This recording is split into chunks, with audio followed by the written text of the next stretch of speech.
Hello guys, it's your boy Toast here, and I just bought the EVORETRO um, mystery box. As you can see, it's right there in my Amazon packaging. And so I'm going to be discussing exactly what happened. As you can see, a lot of this is brand new, just came out of the box, just got it on Amazon today.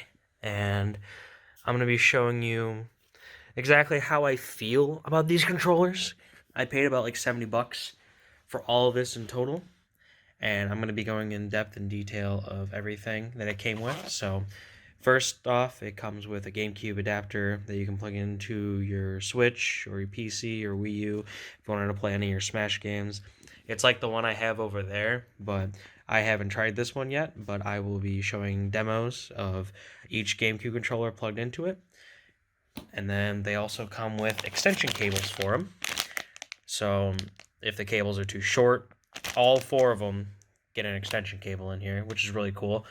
And I really do like that, so it's always nice to have. And then it came with this card.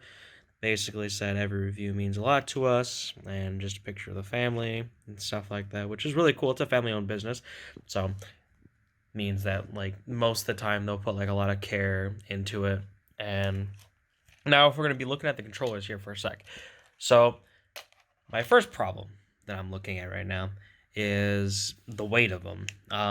It's not really a huge issue for me, but they're definitely a lot lighter than the original GameCube controllers. I feel like if they had like the, I don't believe these ones have the rumble feature as to why they feel so light. I feel like that's the reason why they don't have that weight to them. But like the buttons and like the joysticks feel like really nice. Maybe the Y button may be a little bit too tactile and clicky, but that is very clicky as well. And you can actually basically shake it loose. So, I mean, it's not really as tight as like an original GameCube controller as the ones I have over there. But like I haven't tested these controllers yet, but I'll get to that in a sec. But I'm just getting to the overall aspect of how I feel about each of these controllers. This one feels actually pretty solid, so I'm not complaining too much about these ones in particular about anything other than just the weight. And then we get to this one. Oh boy. So it came in the box like this, where the joystick was sticking straight up. And it's not a huge issue. Like it goes side, side, down, and it flicks down, but when you flick it up, it just stays like that. Like, I've also seen in the review section, a lot of people complained about it for certain controllers, and apparently it's a lot more common on this controller from what they sell. Yeah, so that's, I mean, I'm pretty sure the controller still works, but I'm just saying that I could easily fix that myself, but like in the box, like really, that should not be a thing in the box. Like, imagine if I was like the average consumer and I didn't know how to repair this. Like, first thing I would do is obviously I would go to the review site on Amazon and I'd post a review about it, posting pictures and a video of it, and that would be automatically a huge red flag. And the main reason I bought it was because of this, because I wanted to show that yes, there are some companies that do believe that it is very nice to like care about like the user's products and stuff like that, and I believe they do. I really do think they do. But I feel like if it's become such an apparent problem that a lot of people have been complaining about this, and it's not only just this one, it's also the C-Stick as well. Not on this one, at least on any of the ones I got. But I've seen other people that had the C-Sticks that were like way off to the side and off over there. And like, as controllers, they feel pretty solid. So I haven't tested them yet, but I'm just about to. I'll see you guys in a sec. All right, so I got the adapter all set up, plugged into my Switch, have it on my TV. So now what we're going to do is we're going to launch Super Smash Bros. Ultimate.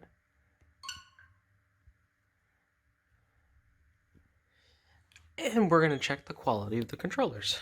So while that's booting up, I also got a 4K HDMI switcher. So that's what's plugged in with the blue light behind the dockable Switch controller charger.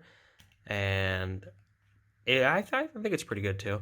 That also came with, well, it didn't come with what I bought, but it was a different company that ended up shipping the same package today. So we're just gonna skip this, go straight to the menu, and then we're just gonna go into a multiplayer mode real quick. Just regular Smash. Sure.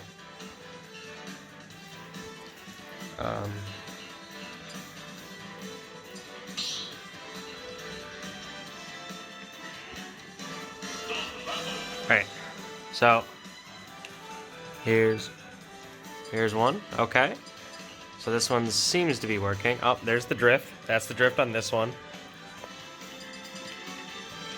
Yep, that's all controller right there. Oh, Jesus. Alright, so I haven't unlocked everybody in the game, so don't make fun of me. But I just got the game not too long ago. And so that controller's out of the question. So let's see this one. Okay, so it does detect this one as well. Okay. It does feel like a little input delay. So if I can hold it up just a little bit.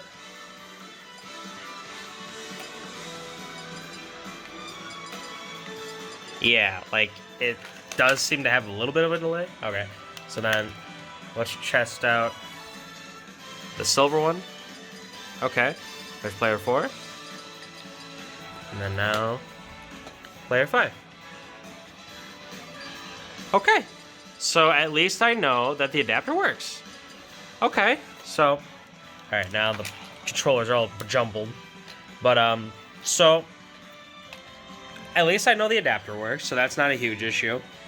And 3 out of the 4 controllers work properly. It's not exactly the worst thing to have. So let me just come out with it. So I do feel like these are very decent controllers for the price that I paid for. Plus it came with extensions for each of them. And it also came with an adapter, which is not a terrible deal. So yeah, you may get controllers that will have this and will experience this, but it's not the end of the absolute world. I do feel like if they just paid attention a little bit more to like more of their controllers, they wouldn't be so, you know, like malfunctional.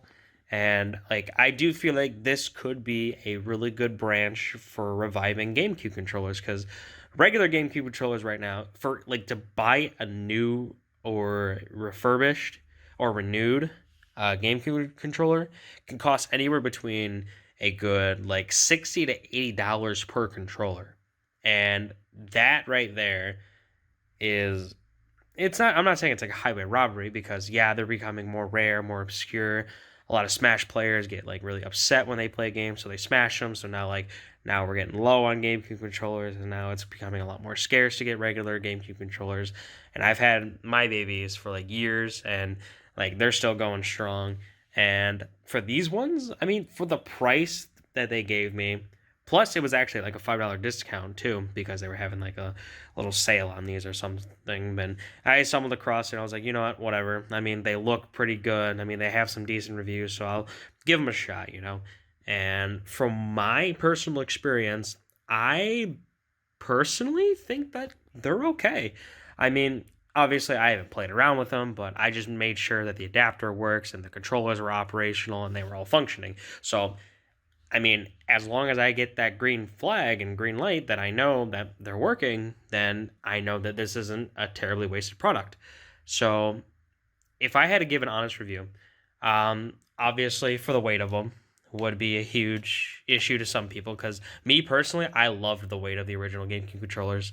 And if durability, they do feel really durable, really solid controllers. They might eventually, I'm not sure, don't quote me on this, but if they were to release GameCube controllers with like a little bit more weight to them, like with the rumble feature and stuff, I feel like that these controllers would probably take off a lot faster. and people really just like the authentic weight of them, and it just feels more like a GameCube controller. Like, I've had GameCube controllers before that were counterfeited, and yes, I knew they were counterfeited, but they felt so light, they felt fragile, and they felt like they would break if I were to like put like any force in any of the buttons, or if I were to put too much force on the joystick, it would be like that and stuff like that. But I feel like if I were to give an honest review, out of everything that I was just given here for $70, I feel like that's actually a really good deal. And I'm not saying that, yeah, you should go out of your way to go buy this, because obviously, yeah, as a regular consumer, you should look out for stuff that if you don't know how to fix it, or if like you're having problems with it right away, then I wouldn't recommend something like this. But if you are an enthusiast of GameCube controllers and you like the legitimacy of how they feel and the control wise, and besides the the whole drift thing, I feel like I would totally recommend this. This isn't something that I would go completely out of my way for, but this is definitely something to hold me over for maybe like the next maybe year or two before I start seeing wear and tear in these. But I actually do like these. There's a lot of potential in these, and if anything, I could just mod them. I can mod them to have like maybe a little bit more weight. I can probably put, I don't know, maybe my own little rumble features in there or something. But from what I was given for $70, 70 buckos, this is a great deal.